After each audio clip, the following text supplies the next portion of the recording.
Esperamos, amigo oyente, que en el espacio de hoy lleguemos a la conclusión de esta sección sobre el pecado que menciona el apóstol Pablo en este tercer capítulo de la carta a los romanos.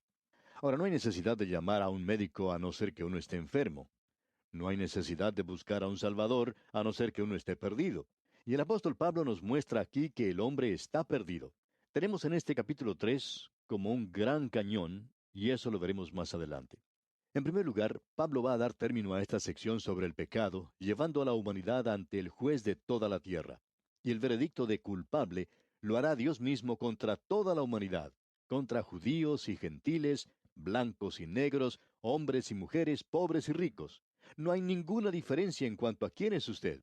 Si usted pertenece a la raza humana, amigo oyente, usted y yo también somos culpables ante Dios. Y luego el apóstol Pablo nos llevará al hospital de Dios. Y es verdaderamente un hospital espiritual. Allí el gran médico nos observará. A eso llegamos ahora. Pero antes, permítanos decir que contra nosotros se hace 14 acusaciones.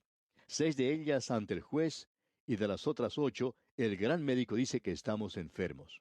Estamos tan enfermos que nos encontramos al borde de la muerte. Para decir verdad, debemos decir que estamos muertos en delitos y pecados. Esa es nuestra condición. Veremos ahora en el versículo 10 que el apóstol llega a la conclusión de que todos estamos en un estado de pecado en diferentes condiciones. Pero notemos lo que dice acerca de nosotros aquí en este versículo 10. Como está escrito, no hay justo ni aun uno. Veremos aquí que no hay nadie que haga el bien. Hacer el bien y ser justo es realmente lo mismo. Ahora, ¿qué quiere decir ser justo? Significa el estar bien. ¿Estar bien con quién? Tenemos que estar bien con Dios, conforme a su voluntad. Si usted, amigo oyente, va a estar bien con Dios, debe tener en cuenta que hay una marcada diferencia entre esto y el estar bien con los hombres. Nosotros podemos tener diferencias con algún amigo nuestro. Quizá él tenga razón o quizá la tengamos nosotros. Y tenemos que llegar a alguna clase de acuerdo. Pero, amigo oyente, si usted quiere estar bien con Dios, debe hacerlo según las normas de Él. La salvación de Dios es algo que tomamos o dejamos. Dios no está obligando a nadie a aceptar su salvación. Usted no tiene que ser salvo si no quiere. Usted la puede rechazar. Dios dice, este es mi universo. Yo he trazado un plan de salvación que esté de acuerdo con mi carácter, mi naturaleza, mi plan y mi programa. Aquí está, lo toma o lo deja. Eso es lo que me dijo a mí y eso es lo que le dice a usted en esta hora, amigo oyente. Y si yo fuera usted, yo lo aceptaría. Entonces, el estar bien significa el estar bien con Dios. Un profesor de sociología acostumbraba preguntar a sus alumnos, ¿cuál es lo correcto o cuál está bien? Y esa era su pregunta. Le gustaba hacerla para ver cómo reaccionaban sus alumnos, y a él le gustaba hacer esta pregunta, ¿qué es lo correcto o cuál está bien? Y preguntaba, ¿quién hará las reglas o normas? Pero sabe una cosa, amigo oyente, ese profesor no hará las normas ante Dios. Más aún, yo no voy a hacerlas. Y amigo oyente, usted tampoco las hará. Dios es quien hace las normas. El plan de Dios es tómelo o déjelo. Ese es su programa. No hay justo ni aun uno. No hay quien haga lo bueno, según las normas de Dios, según sus métodos. Esa es la primera cosa que él dice. Es decir, el primer punto mencionado por el juez. El segundo se encuentra en la primera parte del versículo 11 y dice, no hay quien entienda. En otras palabras, él está diciendo que no hay nadie que actúe según el conocimiento que tiene. Dios no está tratando de esconderse del hombre. Dios se ha revelado. ¿Recuerda usted lo que el apóstol Pablo dijo a los atenienses allá en la colina de Marte? En el capítulo 17 de los Hechos de los Apóstoles, versículo 30 dice, pero Dios, habiendo pasado por alto los tiempos de esta ignorancia, ahora manda a todos los hombres en todo lugar que se arrepientan. Dios no está pasando las cosas por alto hoy en día. Él está en un lugar claro y visible, y su salvación también es clara. Eso es lo que Él está diciendo aquí. Ahora, la segunda parte de este versículo 11 dice, no hay quien busque a Dios. Las antologías de la religión dicen que el hombre está buscando a Dios. Esas son cosas falsas.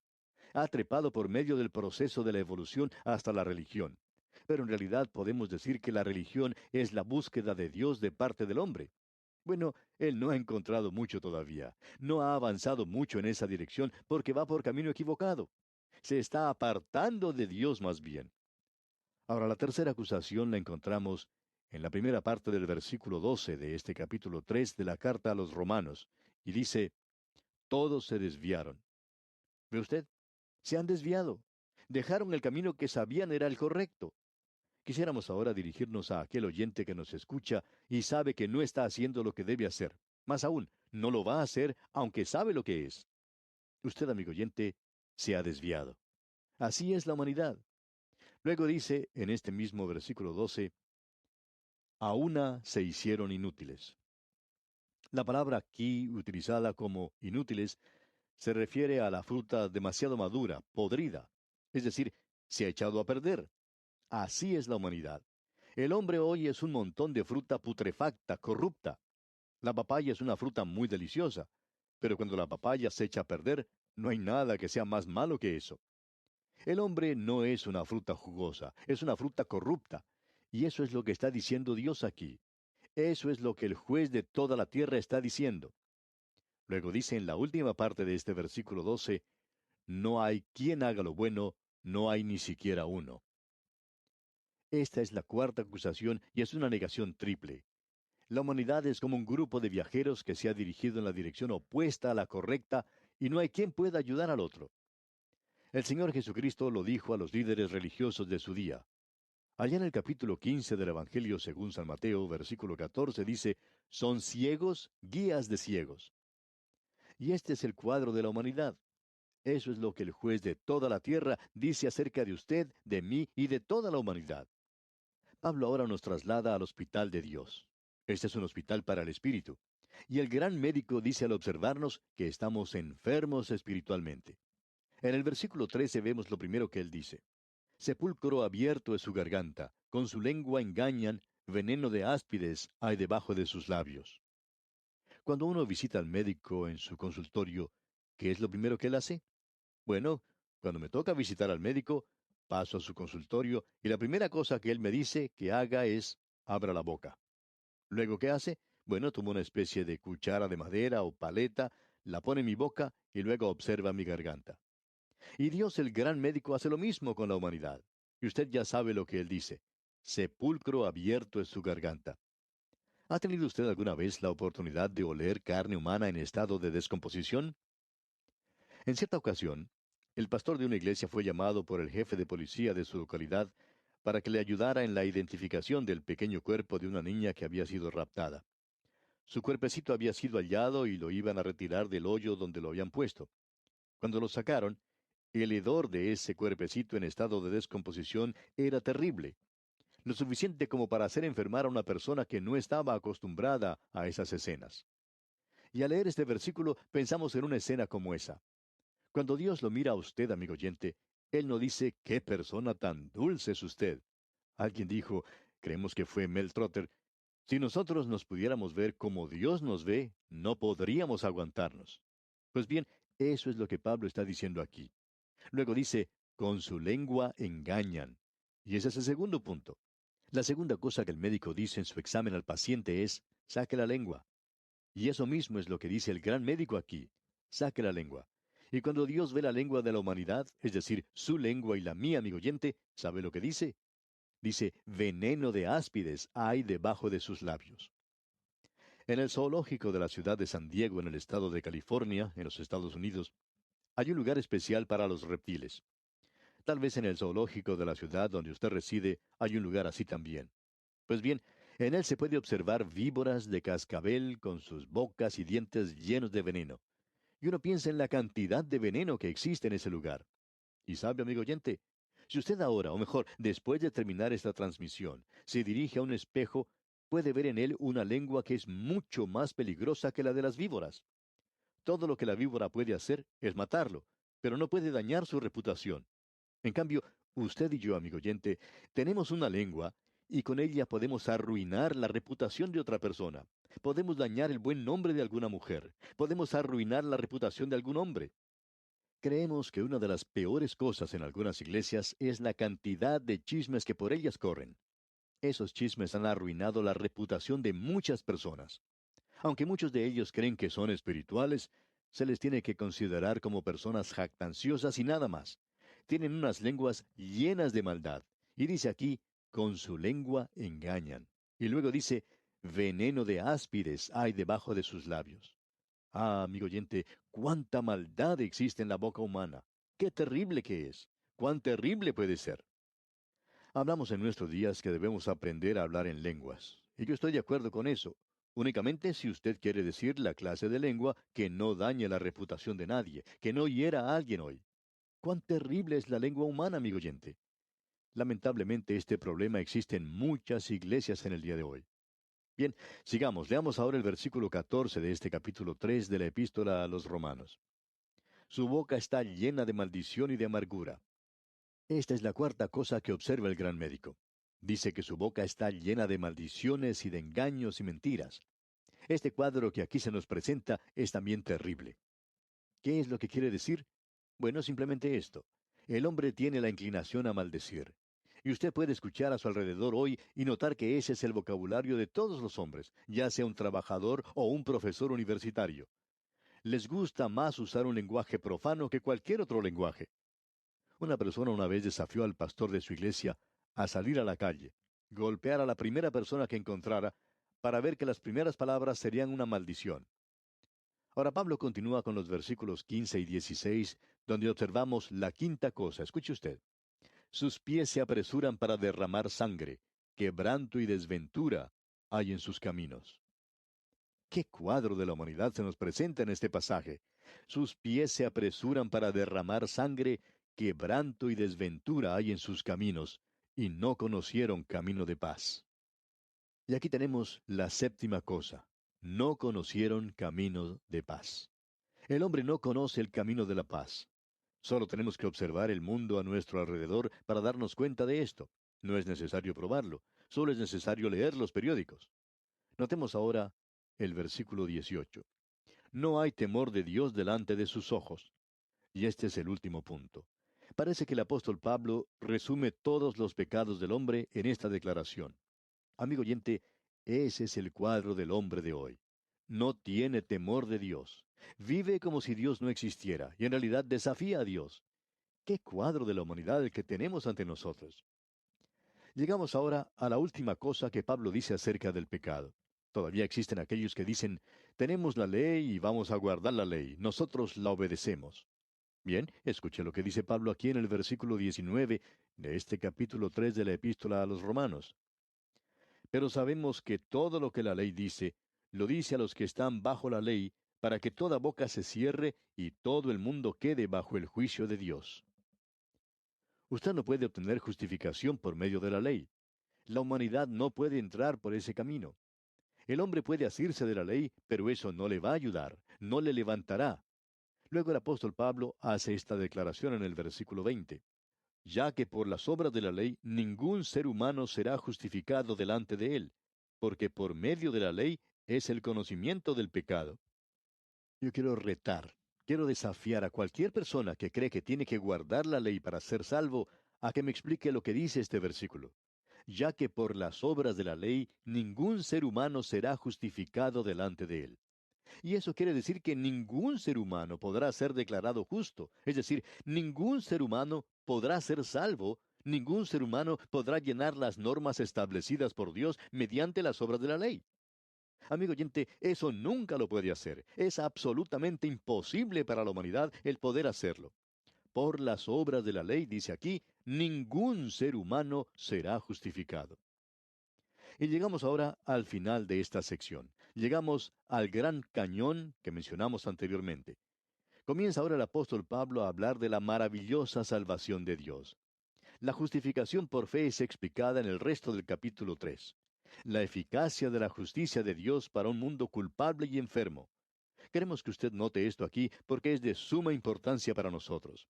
Leemos en el versículo 21, pero ahora, aparte de la ley, se ha manifestado la justicia de Dios, testificada por la ley y por los profetas.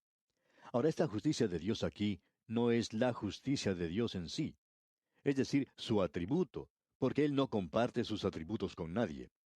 Dios dice que Él no comparte su gloria con otra persona. Él rehúsa hacer algo así. Por tanto, este no es un atributo de Dios. Tampoco es la justicia del hombre, porque Dios ya ha dicho allá en el capítulo 64 del libro del profeta Isaías, versículo 6, que todas nuestras justicias son como trapo de inmundicia. ¿Qué es entonces lo que tenemos aquí? Esta justicia es de Dios y es justicia que Él mismo provee. Cristo llegó a ser nuestra justicia. El mismo apóstol Pablo dice allá en su primera carta a los Corintios capítulo 1 versículo 30, mas por Él estáis vosotros en Cristo Jesús, el cual nos ha sido hecho por Dios sabiduría, justificación, santificación y redención. Y también dice en su segunda carta a los Corintios capítulo 5 versículo 21, al que no conoció pecado, por nosotros lo hizo pecado, para que nosotros fuésemos hechos justicia de Dios en él. Ahora esto es algo muy importante que debemos observar. Este asunto de la justicia que Dios provee para nosotros pecadores hoy en día. Es muy importante que nosotros reconozcamos que Dios es quien provee esta justicia. No es algo que usted y yo, amigo oyente, podamos hacer, sino algo que Dios ha provisto para nosotros. Una justicia que Dios demanda, pero que también Él suple. Usted puede notar que esta es una justicia aparte de la ley. Es decir, que no se puede obtener haciendo algo o guardando ciertas reglas, ni siquiera las leyes de Dios. Tampoco se puede guardar. Dios no le puede salvar por medio de la ley por la sencilla razón de que no la puede cumplir. Dios no puede aceptar cosas imperfectas, y ni usted ni yo, amigo oyente, podemos proveer la perfección. Es por eso que Él no nos salva por la ley. El Antiguo Testamento es testigo de eso, como lo es la ley. Porque en el mismo corazón del sistema mosaico estaba el tabernáculo donde se ofrecía sacrificios de sangre. Este sacrificio de sangre era de suma importancia porque ese sacrificio señalaba hacia Jesucristo. Así es que los profetas fueron testigos. ¿Qué es lo que quería decir Isaías entonces cuando escribió allá en el capítulo 53 de su profecía, versículos 1, 6 y 10, cuando dijo, ¿quién ha creído a nuestro anuncio? ¿Y sobre quién se ha manifestado el brazo de Jehová? Todos nosotros nos descarriamos como ovejas, cada cual se apartó por su camino, mas Jehová cargó en él el pecado de todos nosotros. Con todo eso, Jehová quiso quebrantarlo, sujetándole a padecimiento.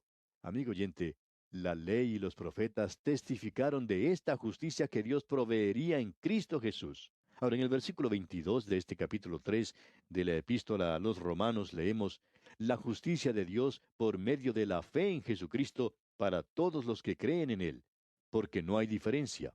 Hay algunos que piensan que la gracia de Dios desciende sobre la humanidad como si fuera por esos tubos de esos órganos antiguos de las iglesias. Algunos tubos son pequeños y cortos, otros de mucho mayor tamaño. Pues bien, hay quienes piensan que la gracia de Dios tiene que descender en mucha cantidad para alcanzar a algunos, pero en menor cuantía para otros. Amigo oyente, es necesario que llegue bien hasta el fondo para que nos alcance a todos. Todos estamos en esa posición, todos somos pecadores. Y es la justicia de Dios la que provee esa gracia en Cristo Jesús.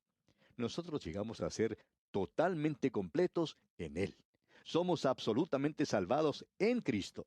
Pero fuera de Él estamos completamente perdidos. No hay tal cosa como un término medio. No existe tal lugar en esta situación. O usted bien tiene a Cristo, y esto quiere decir que es salvo, o está completamente perdido fuera de Él. Tenemos ahora ante nosotros esta gran declaración, porque no hay diferencia, aquí al final del versículo 22. Cae como un manto sobre todos nosotros y ha descendido hasta el fondo para hallarnos a todos. Ahora el versículo 23 dice, por cuanto todos pecaron y están destituidos de la gloria de Dios. Esto no quiere decir que no haya diferencia entre pecadores, porque sí la hay, sino que todos hemos pecado. Nada tiene que ver aquí quiénes somos nosotros. Permítanos ilustrar esto con una simple explicación. Si usted llegara a visitar el estado de California en los Estados Unidos, podría jugar un juego llamado Saltar hasta Catalina. Ahora, Catalina es una isla que está a unos 25 kilómetros de la costa del Pacífico. Usted iría a la ciudad de Santa Mónica y allí correría y saltaría del muelle para ver si puede saltar hasta Catalina. Ahora alguien dirá, bueno, eso es imposible. Para ser francos, debemos decir que hasta ahora nadie lo ha podido hacer, pero es muy divertido participar en el juego para ver quién lo puede hacer. Usted y yo podemos jugar y ver quién salta más lejos, pero ninguno de los dos podrá hacerlo hasta la misma isla. Y lo más interesante es que la persona que salte más lejos se moja más. Amigo oyente, Todos hemos pecado, algunos más que otros, y hay algunos que pueden saltar más lejos que los otros, pero ninguno puede llegar hasta la gloria de Dios. Usted, amigo oyente, nunca podrá alcanzarla por sus propios medios. Y Dios ha provisto esa justicia en Cristo para todos nosotros. Eso es lo que Dios nos ha dado y que debemos aprovechar. Permítanos ahora preguntarle, amigo oyente, si usted ya se ha aprovechado de lo que Dios le ofrece. Es por fe. No lo puede usted obtener por medio de la ley o por medio de las obras. Tampoco lo puede lograr por sí mismo ni con su membresía en una iglesia. Es imposible lograrlo en una ceremonia. Solo se obtiene por medio de la fe, creyendo en Dios. Cuando uno cree en Él, es algo maravilloso. Pero recuerde que cuando uno no cree en Él, hace de Dios un mentiroso. Así es como Dios nos presenta esto. Amigo oyente, es nuestra ferviente oración en esta hora que usted acuda hoy mismo al Hijo de Dios, el Señor Jesucristo, y le abra las puertas de su corazón para recibirle como su único y todo suficiente Salvador. Solo así, por medio de Cristo Jesús, podrá usted llegar a la gloria de Dios. Acéptele hoy y puedo asegurarle que nunca se arrepentirá de haberlo hecho. Dios le ayude a hacerlo.